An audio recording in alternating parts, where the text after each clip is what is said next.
Let the word go The forth. challenge, the opportunity to connect.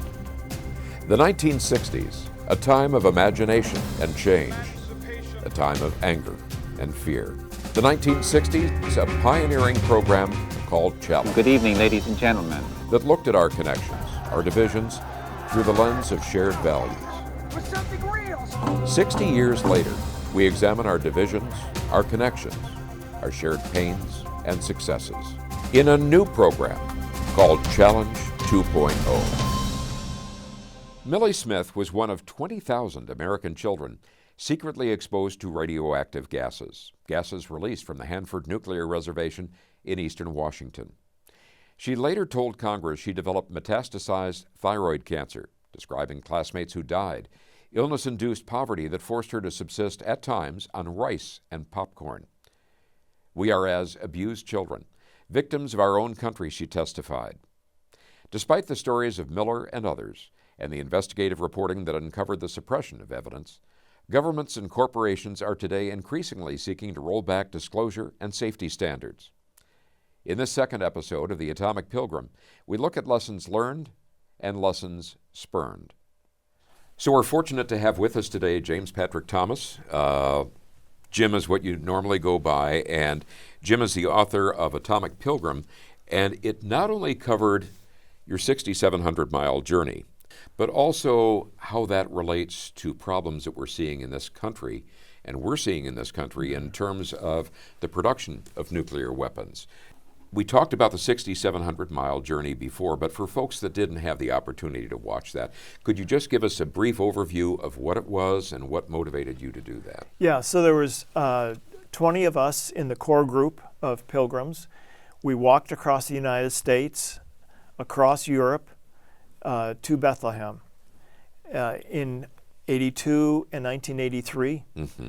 And it was a walk for peace and nuclear disarmament. Give us a sense of context, if you would, in terms of what was going on in the world at that time that made that such an important choice. The early 80s were some of the darkest periods of the whole Cold War. President Reagan had just been elected to his first term and was very much kind of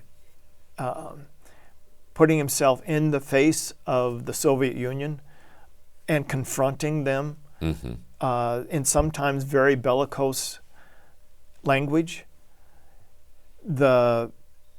His administration had launched a buildup in our nuclear arsenal because by that time the Soviets had gotten close to a numerical equivalency. We were still far ahead from a technological standpoint, but everybody's fears of a nuclear war being imminent. I mean, I knew people young couples, who were deciding not to have children because they didn't want their children to confront a nuclear war. And so that was the context. It wasn't just this wild idea, although it was a wild idea for us to walk across the United States and 9 other countries. But everybody was gripped with this concern, and we could see that on the faces of people we met. And they were relieved when they saw us doing something, and it gave them hope. You use the term pilgrimage to describe this. How would you define that, and can that apply to more than a walk?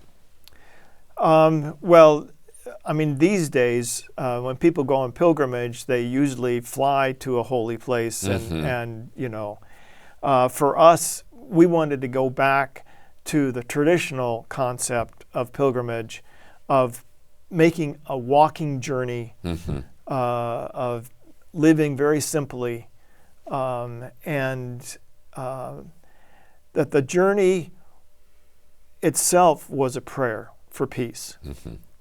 Yeah, and it also an interior journey for us as pilgrims. So it was an adventure both of a physical standpoint, but an adventure also of a spiritual nature. And that is a fascinating story, and I would suggest that anybody that missed the last episode, the first episode of our conversation, go back. We maintain these and watch that because it's a fascinating story of the changes that you experienced interiorly as well as exteriorly.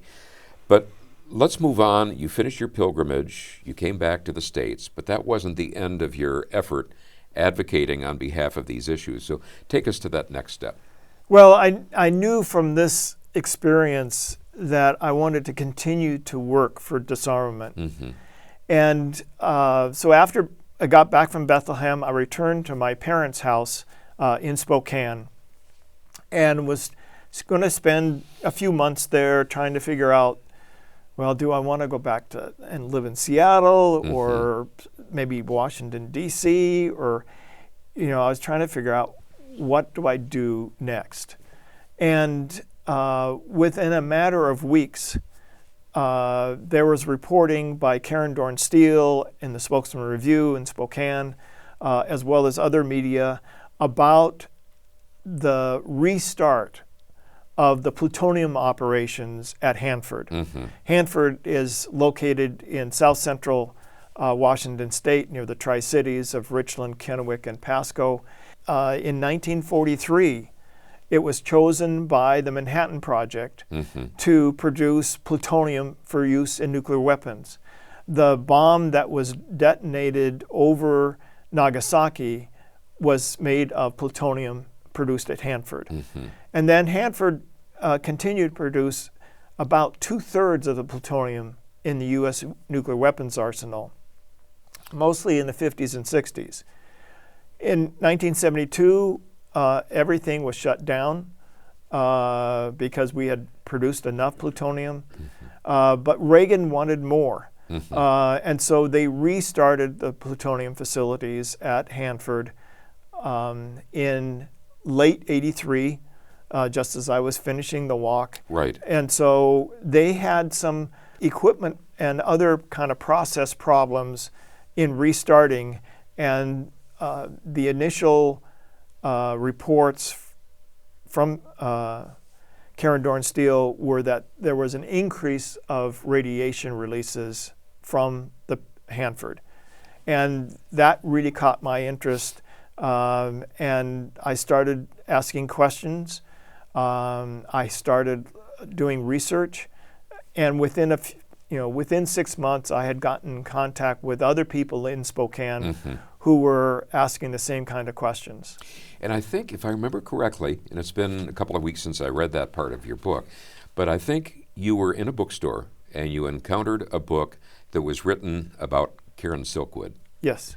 Tell us what role that played and what the story was of Karen and how that relates to all of this. So Silkwood, there's a famous movie starring Meryl Streep and Cher about this, and it came out as a movie in early 1984, just in the same context. And so in the movie, there's a reference to Hanford. So how does this, Silkwood worked at a plutonium plant in Oklahoma. And what they did at this plant in Oklahoma was they took plutonium from Hanford and made fuel elements out of it for a test breeder reactor that was going to be operating at Hanford. As Silkwood worked, she became aware of that they were fraudulently doctoring the quality assurance x-rays to ensure the integrity of these fuel elements that were going to be placed in this new reactor at Hanford. And she also learned of some of the plutonium was being diverted by the U.S. government to other countries. Now, the countries were never named, and she had documentation of both of these problems, and was on her way to meeting with a reporter from the New York Times with these documents when her car went off the road and smashed into an abutment, and she was killed. The documents disappeared. And so this book by Richard Radke, The Killing of Karen Silkwood, describes the investigation by attorneys and staff that filed suit against the company, Kerr-McGee, on behalf of Karen's 3 children. Now, as you were engaged in reading the book, getting involved in this overall attempt to get more information out, eventually you were able to get the release of a lot of documentation that came out. I can't remember, but it was in the thousands of pages, and you were pouring through all of that. And did you also begin to see some cases of people in and around the Hanford area that had been impacted by lax safety standards, release of radioactive gases, et cetera? What were some of the instances that you saw there? Yeah, so there's 2 parts, main parts of that. One is the document, what happened at Hanford. In 1984, when I started investigating Hanford, there was very little information available to the public, either about the current operations or historic operations. For the group I was with, which was a citizens group called the Hanford Education Action League, or HEAL, we were getting involved in filing Freedom of Information Act requests. Journalists around the Northwest were also filing their own requests to get documents. The state of Washington and Oregon were asking for the documents, and Native American tribes, because at that time, Hanford was being studied for the siting of the nation's high-level waste repository. If that had been chosen, most of the spent fuel elements from power plants all around the country would have been going through Spokane, either on I-90 or by rail. And so that got people in Spokane really, really concerned and asking questions, not just about, we want more details about this proposed thing, but we also wanted information about what had been happening at Hanford. And so in February 1986, the first batch of historical documents on this 40-year history were released, and it was 19,000 pages. And I was working half-time. I had half-time to volunteer, and so I read the 19,000 pages. And filed other requests. Now, about the downwinders, people who were exposed in the early years, because when we got the documents, we were just absolutely astounded by how much radiation Hanford had released, especially during the first 3 years, into the air that contaminated pastures throughout eastern Washington, northern Idaho, and eastern Oregon. The concern there was that people had been exposed. Now, some of the downwinders had already started to ask questions. And in 1985, it was Karen Dorn-Steele at the Spokesman Review who broke the story. Her first interviews with some of the downwinders right in across the river from Hanford. But soon we knew, well, it wasn't just those in those few isolated neighborhoods. This was a regional thing. And that's when we started at HEAL to connect with, and we were being contacted by downwinders too, because they read stuff in the paper, and we were one of the single information sources for people. And I should ask you, you used an important phrase earlier, and you said that we were trying to get the information, newspaper reporters were trying to get the information, the states were trying to get the information. The government and the companies involved did not just voluntarily hand this out. What sort of obstacles were you running into to try to get that? Well, when we started HEAL in 1984, the U.S. Department of Energy was arguing in court on other things, that the environmental and safety regulations that applied to commercial industry at petrochemical plants and whatnot did not apply to the Department of Energy because of the Atomic Energy Act of 1954, basically national security. And it was organizations such as NRDC who filed suit against that and finally got rulings that basically mandated that the Department of Energy did indeed to have to follow environmental and safety regulation. So once you actually prevailed, thanks to NRDC and various other organizations, what are a couple of the stories of the downwinders? I think there was one woman named Millie, but what stories really stuck out in terms of the impact and the suffering that was caused by not adhering to safety standards and not even warning people? Millie Smith was her name. And she had contracted thyroid cancer. It was all through, because it wasn't diagnosed early enough, it was all through her neck and chest area, and she survived for a while, but the rest of her life was just awful, as with so many of the downwinders. And I got to testify before Congress with Millie sitting next to me. So we testified together. There was one other Hanford downwinder, and then there was a man who worked at Fernald. Fernald was a plant near Cincinnati that took the recovered uranium from Hanford and reformatted it into new fuel elements that were shipped back to Hanford. But at Fernald,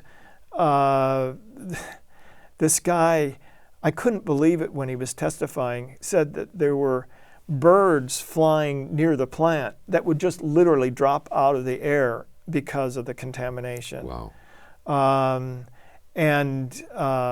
I mean, I could go on stories, but Millie's thing was pivotal.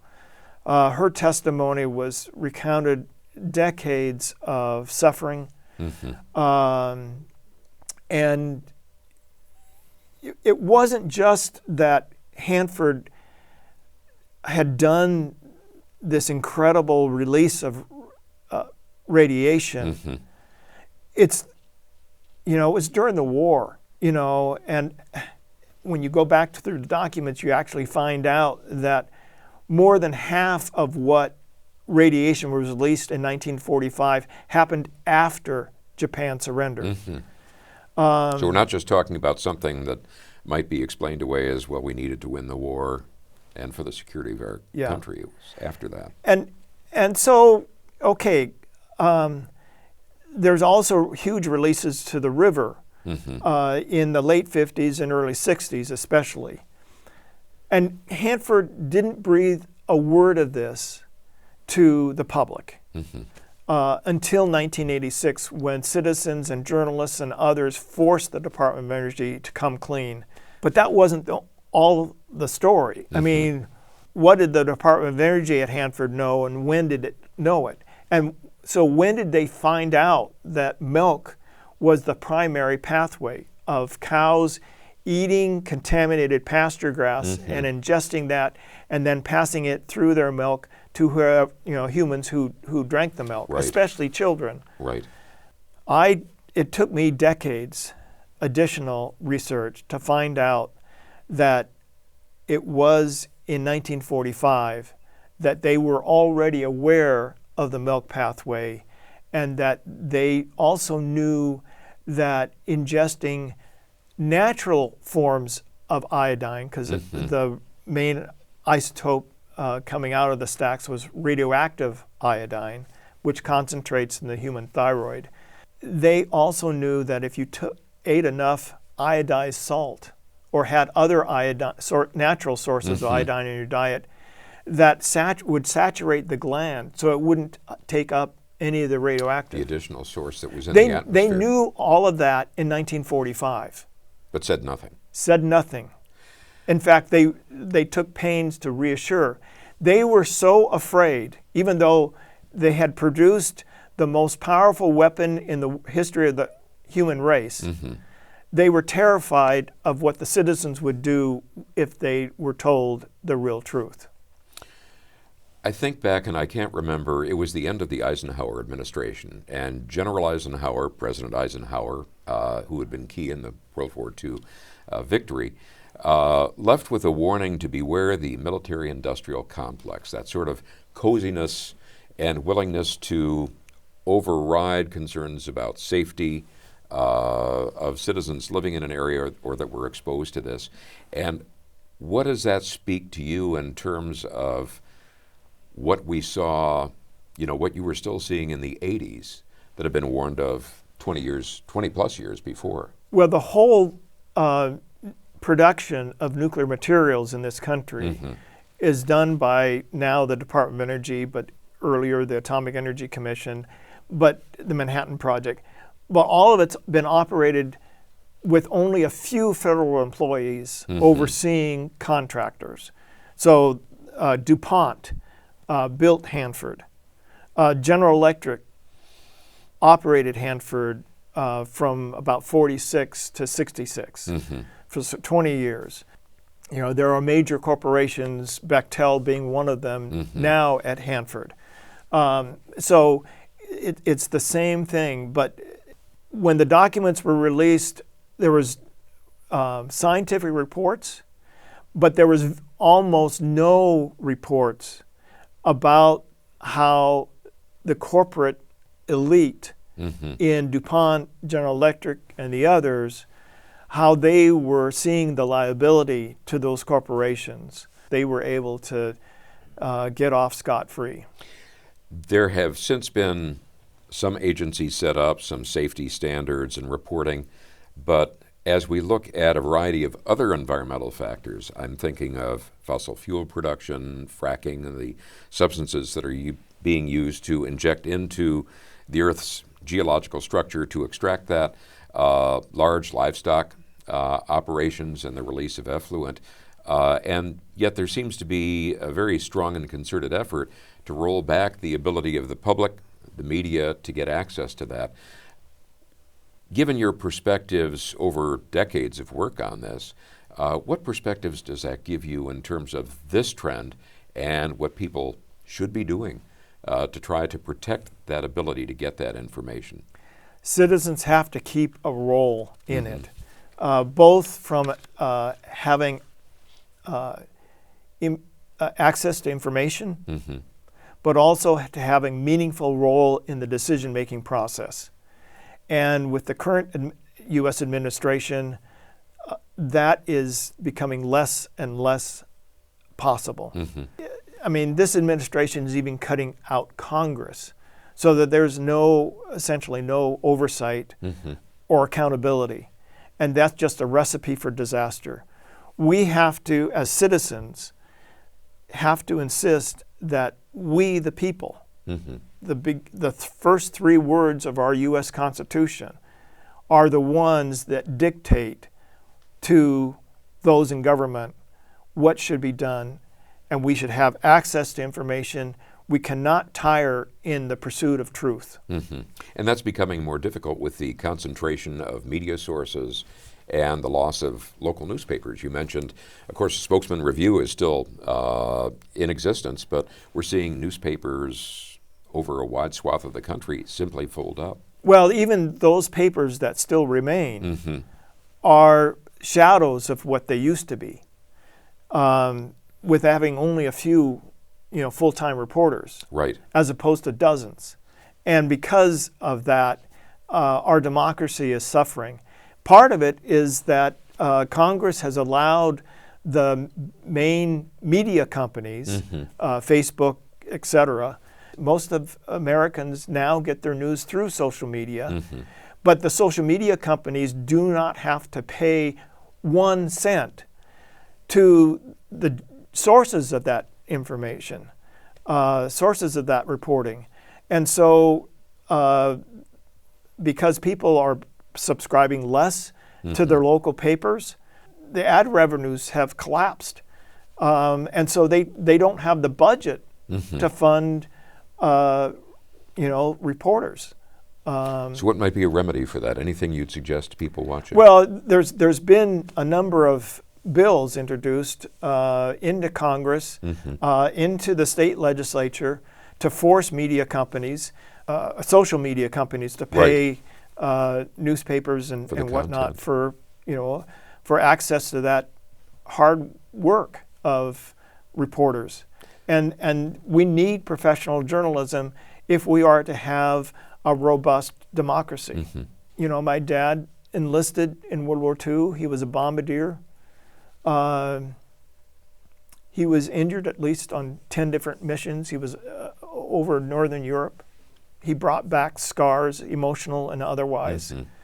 But he did it to defeat fascism. He did it for the United States to remain free. And I'm totally committed to making sure that his sacrifice and the sacrifice of so many Americans of that era will not be in vain, that this American democracy will revive and will continue to be a beacon of hope and freedom for the whole world. Well, thank you for that voice, and thank you for the voice that you provide through your book, Atomic Pilgrim, and all the hard investigative work that you did back when you were working to get that Hanford data released. Thank you so much for that, and thank you for being a part of this program. Thank you. And thank you for tuning into this episode of Challenge 2.0. We hope you'll tune in again next week.